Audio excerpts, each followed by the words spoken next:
ស្ដីអ្នកនរគ្នាតើអ្វីទៅជាកាដូដ៏ពិសេសពិសាសម្រាប់អ្នកសម្រាប់ខ្ញុំកាដូដែលពិសេសគឺសិភៅព្រោះខ្ញុំចូលចិត្តអានសិភៅណាហើយនេះជាសិភៅដែលខ្ញុំទើបតែនឹងទិញក្នុងខែថ្មីនេះខែ7នេះខែកក្កដានេះជារៀងរាល់ខែខ្ញុំទិញសិភៅសម្រាប់អានណាអញ្ចឹងមានន័យថាជាកាដូសម្រាប់ខ្លួនឯងគឺសិភៅហ្នឹងហើយណានេះសិភៅនេះនេះគេហៅថានេះ The 7 Habits of Highly Effective Teens ហ្នឹងជាសិភៅដែល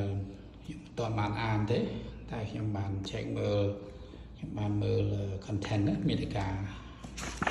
មាតិកាមួយចំនួនតែគេនិយាយទៅនឹងទម្លាប់ល្អ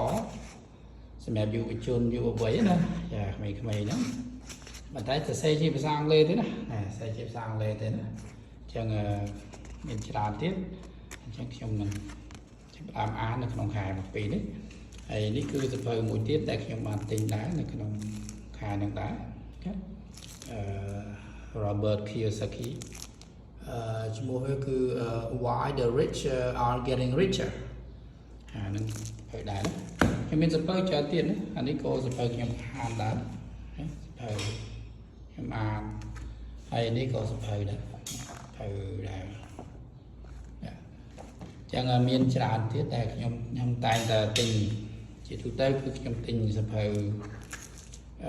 អានជារៀងរាល់ខែមួយក្បាលខ្ញុំអាចអានមួយខែបើសិនជាលឿនជាងហ្នឹងខ្ញុំទិញ2ក្បាលចា៎ស្គាល់បើសិនជាអានមួយក្បាលហើយអស់គឺខ្ញុំអានមួយក្បាលទៀតចឹងទៅតែបើសិនជាយូរជាងហ្នឹងឧបមាថាមួយក្បាលខ្ញុំអានដល់តែមួយខែខ្លះឬ2ខែចឹងប្រហែលជា2ខែខ្ញុំទិញសៀវភៅម្ដងទៀតពីរួមមកខ្ញុំអានសៀវភៅចប់ហើយខ្ញុំទៅរកទិញសៀវភៅផ្សេងទៀតចឹងប៉ុន្តែមិនមែនថាចប់ហើយយើងឈប់អានទេខ្ញុំច្រើនតែអានសារចុះសារឡើងច្រើនដងចឹងខ្ញុំអានចប់ដូចសៀវភៅនេះខ្ញុំអានចប់ហើយប៉ុន្តែខ្ញុំនៅតែអានវាព្រោះអត្ថន័យល្អខ្ញុំធ្វើការស្វែងយល់បន្ថែមទៀតមិនអានម្ដងហើយចប់ហើយគឺចប់ហើយអត់ទេពីព្រោះក្នុងហ្នឹងមានអត្ថន័យច្រើនសៀវភៅនេះក្រាស់គួរសមចាទំព័រវាមានដល់ទៅច្រើនទំព័រណាគ្នា600ជាងទំព័រអញ្ចឹងអត្ថន័យច្រើនក្នុងហ្នឹងហើយនេះត្រូវមកថ្មីទៀតខ្ញុំទិញអានខ្ញុំចូលចិត្តអានសៀវភៅទាក់ទងនឹងជីវកម្មទាក់ទងនឹងការគ្រប់គ្រងនិងការវិនិយោគផ្សេងសម្រាប់អ្នកនរគ្នាចូលចិត្តអានសៀវភៅប្រភេទអីដែរប្រភេទប្រឡំលោកឬមួយក៏ប្រភេទជំនាញដូចជាគណនេយ្យ